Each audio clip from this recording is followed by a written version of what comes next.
আসসালামু আলাইকুম। কেমন আছেন আপনারা সবাই? আই হোক অনেক বেশি ভালো আছেন। আলহামদুলিল্লাহ আমিও অনেক ভালো আছি। আরও একটা নতুন দিনের নতুন ভিডিও দেখার আমন্ত্রণ জানিয়ে শুরু করছি আমার আজকের ভিডিওটি। আশা করছি সকলের কাছে ভালো লাগবে, আর ভালো লাগলে সকলের কাছে বিশেষভাবে অনুরোধ করছি ভিডিওতে একটি লাইক দিয়ে কন্টিনিউ করার জন্য। আর অলরেডি যারা এই কাজটি করে দিয়েছেন তাদের জন্য রইল অন্তর থেকে অনেক অনেক দোয়া ও ভালোবাসা। আর আজকে আমার চ্যানেলে যারা নতুন ভিজিট করেছেন, ভিডিওর কোনো অংশ যদি ভালো লেগে যায় তাহলে আমার চ্যানেলটি সাবস্ক্রাইব করে আমার বন্ধু হয়ে পাশে থাকার অনুরোধ করছি। এই যে সকালের নাস্তা দুপুর 12টা বাজে করতে এসেছি।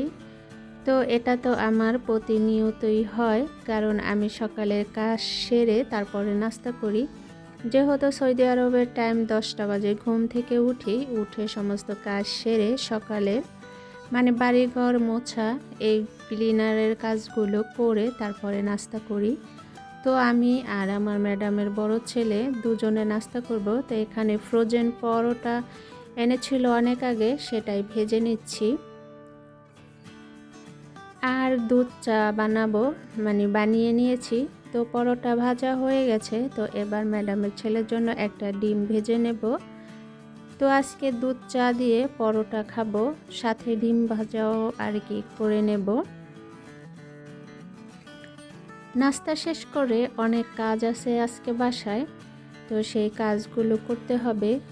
এগুলো হয়েছে বাড়তি কাজ বলতে যে প্রতিদিন যে কাজগুলো করা হয় না, সেই কাজগুলো দেখা যায় সপ্তাহে 2 দিন যে কাজ করা হয় ওই কাজগুলোই আজকে করতে হবে, সেই কারণে বলা বাড়তি কাজ। আর আমার ম্যাডামের বড় ছেলে প্রতিদিন ডিম ভাজা খেতে ও খুব ভালোবাসে।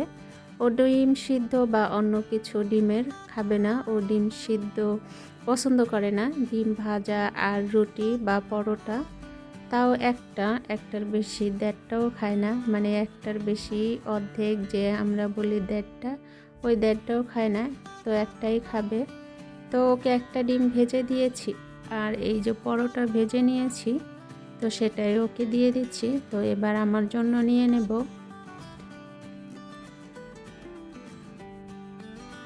আমি বেশিরভাগ দুধ চা দিয়ে পরোটা খাই না, তবে আপুদের ভিডিওতে অনেকেই দেখি খায়, তখন আমারও ইচ্ছা করলো যে আমিও একদিন খাবো।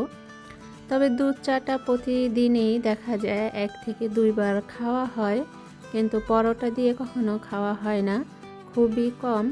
তো আজকে ভাবলাম যে খাবো, সেজন্য করে নিলাম। তো অনেকে আছে চিনি খেতে একেবারেই পছন্দ করে না, একেবারে পানসে চা খায়, কিন্তু আমার কাছে না, একেবারেই ভালো লাগে না। চা একটু মিষ্টি হলেই আমার কাছে পারফেক্ট মনে হয়। তবে যারা চিনি খান না তারা খুবই কমই আবার খান, কিন্তু আমার কাছে একটু বেশি লাগে, একটু চার মধ্যে একটু মিষ্টি থাকতে হবে, তবে বেশি না। তো যাই হোক, নাস্তা শেষ করে আগের দিন ম্যাডাম বলেছিল সিঁড়িগুলো মুছতে।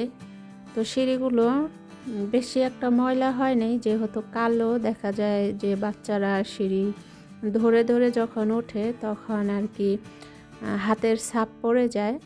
তো সেজন্য মুছে নেব। আর এই যে 3 তলার যে ছাদের গেট, ওই গেটটা আর কি বেশি টাইমে খোলা থাকে, সেজন্য কোনো বাতাস আসলেই দেখা যায় ধুলাবালি একবারে বাসার ভেতরে চলে আসে। তো এই যে আমি দাঁড়িয়ে দাঁড়িয়ে এখানে দুষ্টুমি করছিলাম। তো এবার আমি সিঁড়িগুলো মুছে নেব। তবে দোতলা থেকে নিচতলায় ধুলাটা কমে পড়েছে, তবে দোতলা থেকে 3 তলায় আর কি ধুলা বেশি পড়ে। তবে এই সিঁড়ির যে মাঝখানে নিচের থেকে ওপরের যে মাঝখানে খোপ খোপ করা, এগুলোতে আর কি ধুলা খুবই কম পড়ে, দেখা যায় মাসে 1 দিন পরিষ্কার করলে হয়। কিন্তু এই যে সিঁড়ির যে ধরে আমরা নামি, ওটা আর কি ধরাতে হাতে ছাপ পড়ে যায়, সেজন্য দেখা যায় সপ্তাহে 2 দিন আর কি মুছতে হয়।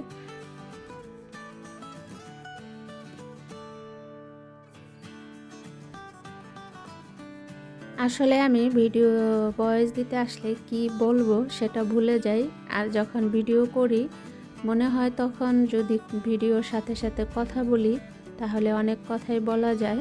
কিন্তু বাসায় যেহেতু বাচ্চারা থাকে অনেক শব্দ হয়, সেজন্য আর কি আমি ভয়েস দিতে পারি না।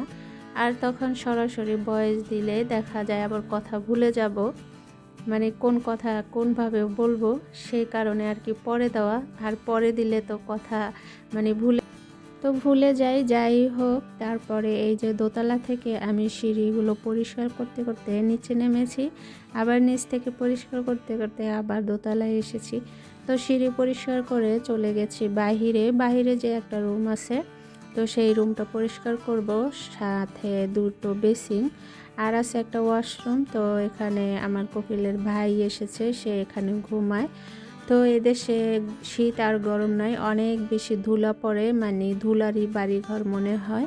মানে কি বলবো, প্রচুর ধুলা পড়ে বাতাসে, যেহেতু মরুভূমির দেশ, তো অনেক ধুলা পড়ে। তো এই যে আমি কতদিন আগে পরিষ্কার করে রেখে গিয়েছিলাম, হয়তো সপ্তাহানি হবে। তো এই যে কারেন্টের মেশিন নিয়ে আইছি, তো এটারে বলে মিকনাসা কারহাবা আরবি ভাষায়। তো সেটা দিয়ে এই যে নিচে আর কি ফ্লোর, এটা আর কি পরিষ্কার করব। এগুলো কিন্তু সবই কবুতরের যে পাখ বলি আমরা, তো সেটা। তো এটা ঝাড়ু দিলে দেখা যায় নড়েও না, চড়ে না, যায় না, আরও বেশি কষ্ট হয়। তো এটা দিয়ে আর কি পরিষ্কার করলে সুন্দর হয়। তো এই যে আমি পরিষ্কার মানে অফ ক্যামেরায় পরিষ্কার করছি।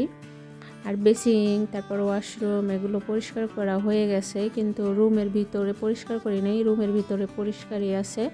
আর তার ভাই যেহেতু আছে, তার ব্যাগ ঠেক রাইখে গেছে ওইভাবেই সব কিছু, তো এই জন্য আর আমি ভিতরে যাই নাই। আর ভিতরে অতটা ময়লাও হয়নি, একেবারে ময়লা হয় নাই, এই জন্য ভিতরে আর কি যাইনি। তো আমি এই বাহিরটাই আর কি পরিষ্কার করছি। তো এখন ভিতরে যাব। প্রচুর খিদে পেয়েছে, প্রায় মাগরিবের আজান হয়ে গেছে আর কি।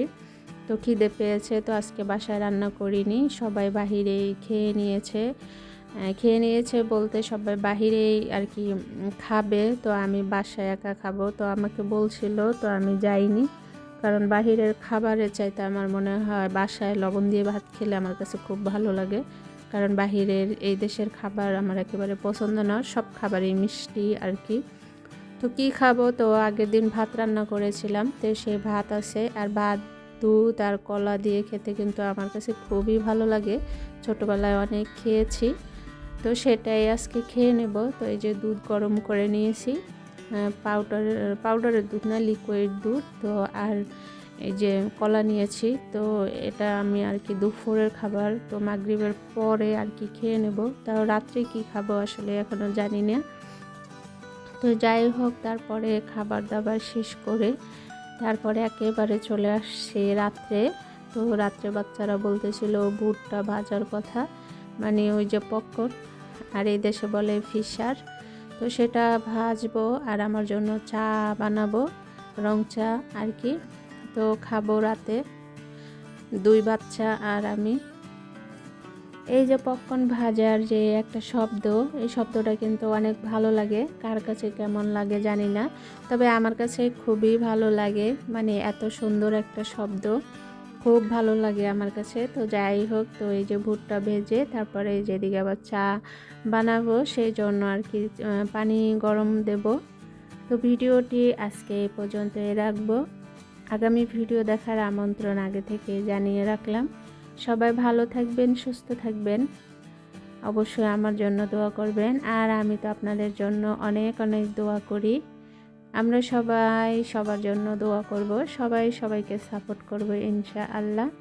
তো সবাই ভালো থাকবেন, সুস্থ থাকবেন, নিরাপদে থাকবেন। আসসালামু আলাইকুম, আল্লাহ হাফেজ।